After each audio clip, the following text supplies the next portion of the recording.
Assalamualaikum warahmatullahi wabarakatuh. Perkenalkan, nama saya Siti Ratu Khoiria dengan NIM 2301646.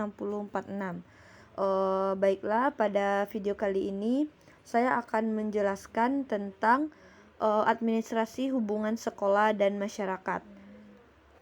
Nah, adapun pengertian dari administrasi hubungan sekolah dan masyarakat. Menurut Husemas adalah suatu proses komunikasi antara sekolah dan masyarakat untuk meningkatkan pengertian masyarakat tentang kebutuhan serta kegiatan pendidikan serta mendorong minat dan kerjasama masyarakat dalam peningkatan dan pengembangan sekolah.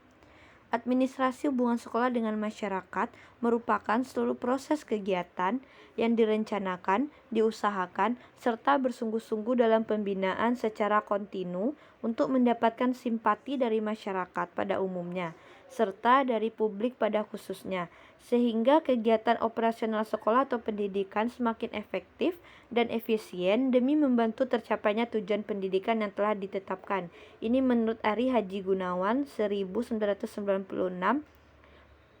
nomor 186. Adapun definisi di atas mengandung beberapa elemen penting. Yang pertama itu adanya kepentingan yang sama antara sekolah dan masyarakat. Yang kedua, untuk memenuhi harapan masyarakat itu perlu berperan serta dalam pengembangan sekolah. Yang ketiga, untuk meningkatkan peran serta itu diperlukan kerjasama yang baik melalui komunikasi dua arah yang efisien. Selanjutnya, adapun prinsip dan teknik administrasi hubungan sekolah dengan masyarakat. Beberapa prinsip yang perlu diperhatikan dalam pelaksanaan hubungan sekolah dan masyarakat antara lain, yang pertama itu adanya integriti, yang mana prinsip ini mengandung makna bahwa semua kegiatan hubungan sekolah dan masyarakat harus terpadu. Artinya, informasi yang disampaikan antar keduanya harus informasi yang terpadu baik mengenai masalah akademik maupun non-akademik. Hal ini sangat penting untuk meningkatkan penilaian dan kepercayaan antar keduanya. Yang kedua yaitu continuity. Prinsip ini menjelaskan bahwa hubungan ini harus dilakukan secara terus-menerus. Hal ini dilakukan agar masyarakat mengetahui perkembangan sekolah. Yang ketiga adanya simplicity, yang mana prinsip ini menghendaki agar dalam proses hubungan sekolah dan masyarakat ini dapat menyederhanakan berbagai informasi yang disajikan kepada masyarakat sesuai dengan kondisi dan karakteristik masyarakat. Yang keempat yaitu adanya coverage, yang mana kegiatan ini memberikan informasi secara menyeluruh dan menyangkut semua aspek, faktor atau substansi yang perlu disampaikan dan perlu diketahui masyarakat.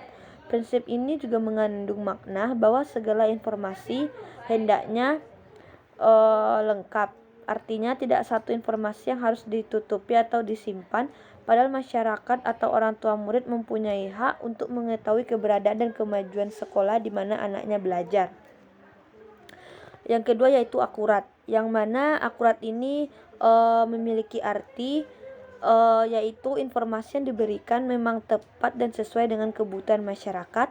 Dalam kaitannya ini juga berarti bahwa informasi yang diberikan juga dibuat atau informasi yang objektif. Yang ketiga yaitu up to date, yang mana ini berarti informasi yang diberikan adalah informasi perkembangan, kemajuan masalah, dan prestasi sekolah terakhir. Yang kelima yaitu adanya constructiveness, yang mana ini merupakan program hubungan sekolah dengan masyarakat. Hendaknya konstruktif dalam arti sekolah memberikan informasi yang membangun pemahaman atau pengetahuan masyarakat terhadap program pengembangan sekolah. Yang terakhir yaitu adanya adaptability, yang mana ini program hubungan sekolah dengan masyarakat hendaknya disesuaikan dengan keadaan di dalam lingkungan masyarakat setempat. Ini menurut Sagala tahun 2008. Nah, adapun teknik yang kiranya dapat diterapkan di lembaga pendidikan ini. Yang pertama, teknik tertulis. Hubungan antara sekolah dan masyarakat dapat dilakukan secara tertulis. Cara tulisan dapat digunakan meliputi buku kecil pada permulaan tahun ajaran. Buku kecil pada permulaan tahun ajaran baru ini isinya dijelaskan tentang tata tertib, syarat-syarat masuk, hari-hari libur, hari-hari efektif. Kemudian buku kecil ini dibagikan kepada orang tua murid. Hal ini biasanya dilaksanakan di taman kanak-kanak atau sekolah TK. Yang kedua yaitu pamflet. Pamflet ini merupakan selebaran yang biasanya berisi tentang sejarah lembaga pendidikan tersebut, staf pengajar, fasilitas yang tersedia, dan kegiatan belajar. Pamflet ini selain dibagikan ke wali murid, juga bisa disebarkan ke masyarakat umum. Selain untuk menumbuhkan pengertian masyarakat, juga sekaligus untuk promosi lembaga. Yang ketiga yaitu berita kegiatan murid, yang mana berita ini dapat dibuat sesederhana mungkin pada selembar kertas yang berisi informasi singkat tentang kegiatan-kegiatan yang dilakukan di sekolah atau pesantren. Dengan membacanya, orang tua murid mengetahui apa yang terjadi di lembaga pendidikan tersebut, khususnya kegiatan yang dilakukan murid. Yang keempat yaitu catatan berita gembira, yang mana teknik ini sebenarnya mirip dengan berita kegiatan murid. Keduanya sama-sama tertulis dan disebarkan ke orang tua. Hanya saja catatan berita gembira ini berisi tentang keberhasilan seorang murid. Berita tersebut ditulis di selembaran kertas dan disampaikan kepada wali murid atau bahkan disebarkan ke masyarakat.